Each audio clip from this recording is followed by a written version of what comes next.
महाराज फक्त खऱ्या अर्थाने ज्यांना देव हवाय त्याने एकदा जोरदार करावून टाळी वाजवा. आणि आता इथं कांदे निघालेत, रानमोकळे.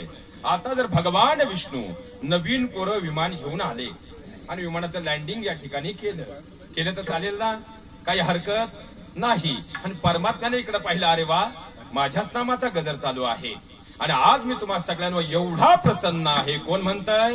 भगवान विष्णू. की आज मी तुम्हा सगळ्यांना सदेह वैकुंठाला न्यायला आलोय. कसं सदेह. फक्त कीर्तन झालं, महाप्रसाद झाला, सगळ्यांनी येऊन विमानात बसा. आणि आता ज्या धर्ममंडपात आपण आहोत, इथं मृत्यू आला तरी भावनेच्या भरातही चुकूनही खोटं बोलता येत. आणि चुकून भावनेच्या भरात जर आपण खोटं बोललो तर या वर्षीची द्राक्ष खाऊ की नाही सांगता येणार. मग आता किती जण विमानात बसायला तयार आहे? बोटवर करा. फक्त परत येणं होणार आणि इथं खोटं बोलता येणार.